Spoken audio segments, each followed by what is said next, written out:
be unit circle, standard 2. And then at the top, we know that guy is going to be 0, comma 1. His friend over here is -1, comma 0. And then down here, and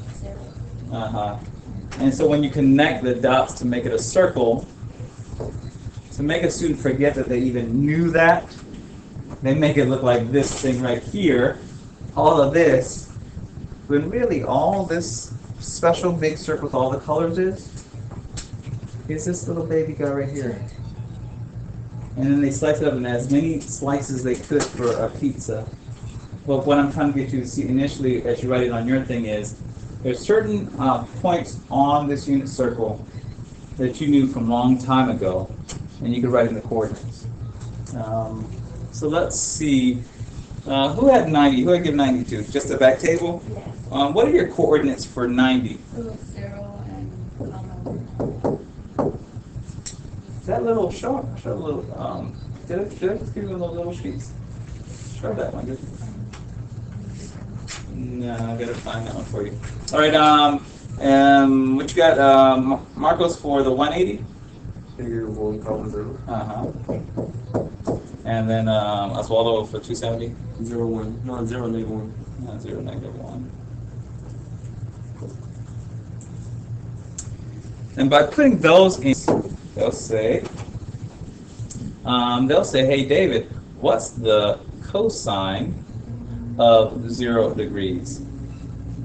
Sometimes they'll put an equal sign, or sometimes they just want you to write it. I'm gonna put an equal sign. David's gonna say, oh, I equals 1. They're gonna say to the table with Tesla and Jessica, hey, what's the cosine of 90 degrees? What would you say? 0. Just 0. And this looks weird, and it throws students off. But if you know what they're asking you relative to a unit circle, they're just saying on a unit circle, what is the first number at 90? They got to give you both pieces. All right, here you go, Marcos. What's the cosine of 180? 180 is cosine. And then as well as the cosine of 270. 0.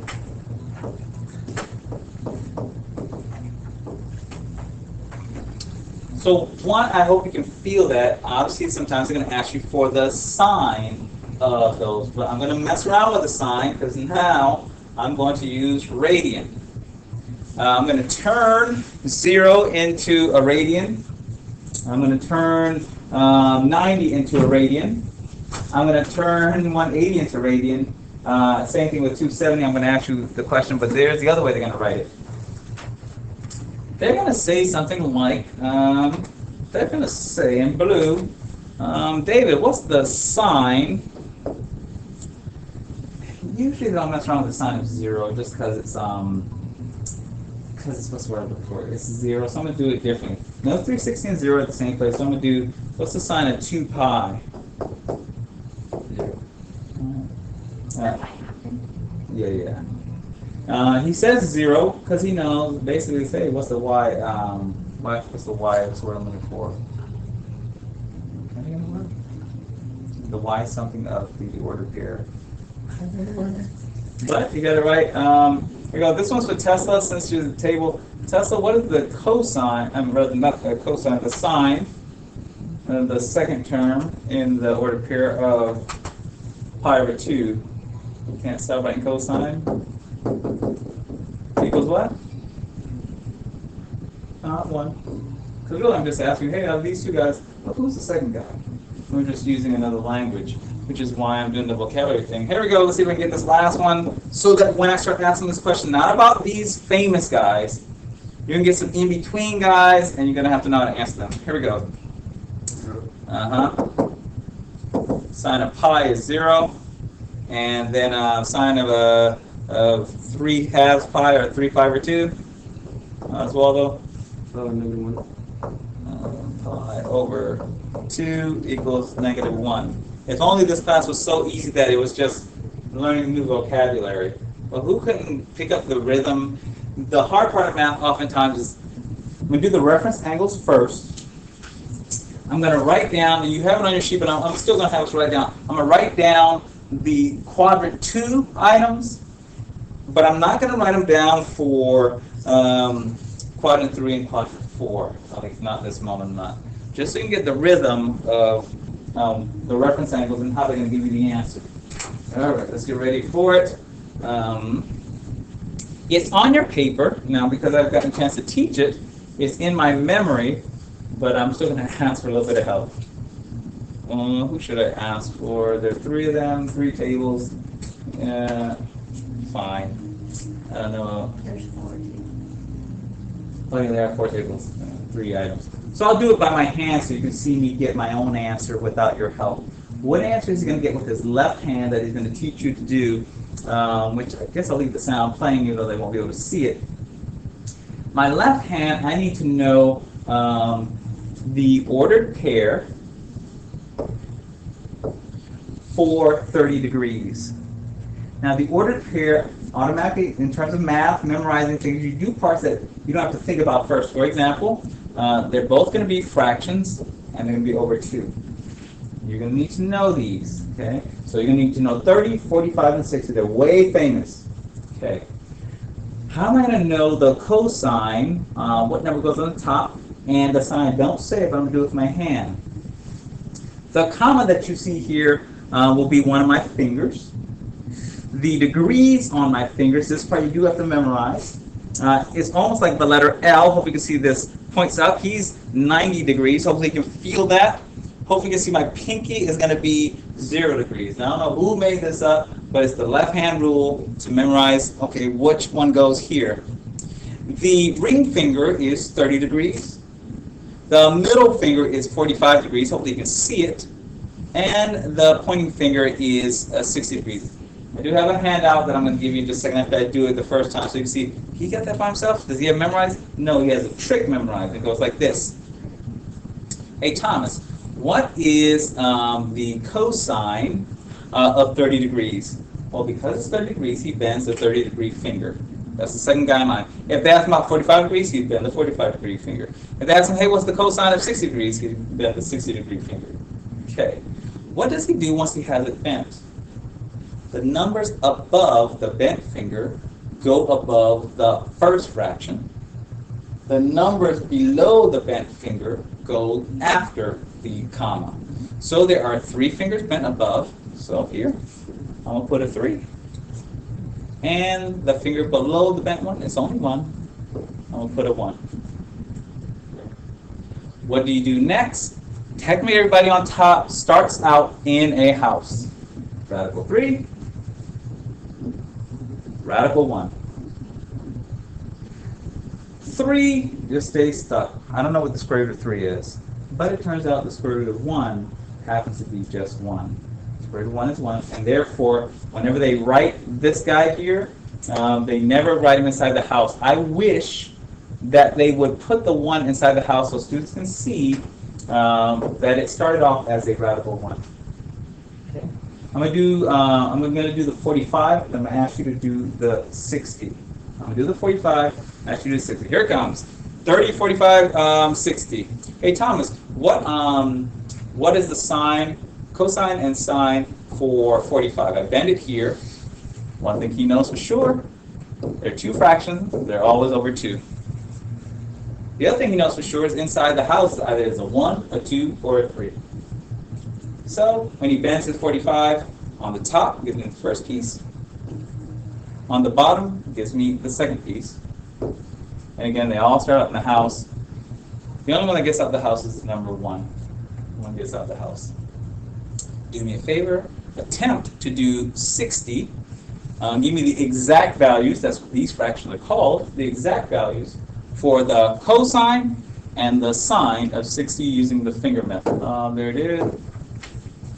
All right, I'll do tables. I'll do this table for 150, 135 there, back table 120, front table, here it comes. For 150, Oswaldo, what are the 2 fractions? Negative radical 3 over 2. 1/2. And again, the the 1/2 something like that, aren't they both supposed to turn into negatives? Well, technically, what's happening here, to get to this point 150, what we're saying is we start at the origin, and we back up a negative radical 3/2, and then we go up 1/2. So that's kind of what we're saying. We're saying this weird circle thing, but if it was just a regular chart, everybody's used to kind of going up and over, and you find out what the answer is. So I hate the fact that they put it in this. All right, here we go. Marcos, what you got for the exact values, which is the phrase I'm using because that's the way they're going to ask it for radical for 3, 5, or 4, or 135? For -2 or radical 2. I know what you mean. And then lastly, back table for 120. Negative 1/2. And then radical 3. I have a question. What you got? Um, Tan 60 has something like this. Tan 60, how shall I say it?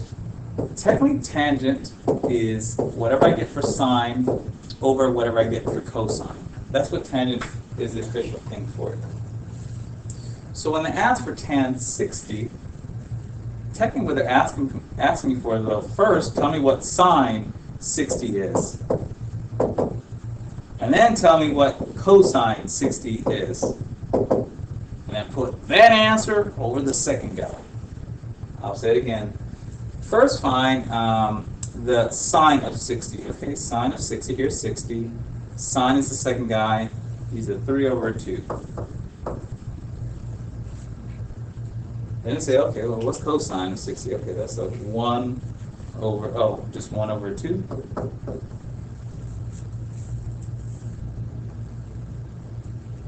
Tan officially wants me to put this answer, a fraction, over this answer. This is technically what tan is asking me to do. Like whoever made up the finger thing, they figured out a way just to flip it around, because that's what's going to happen anyway. For those who've forgotten how to reduce a fraction, when the two denominators are exactly the same, I'm going to tell you, you just cross them out. If ever you have a fraction where the numerator of the fraction is a fraction, and the denominator of the fraction is a fraction, and the denominators both happen to be the same number, to reduce that fraction, you can just cross them out, and you're going to be left with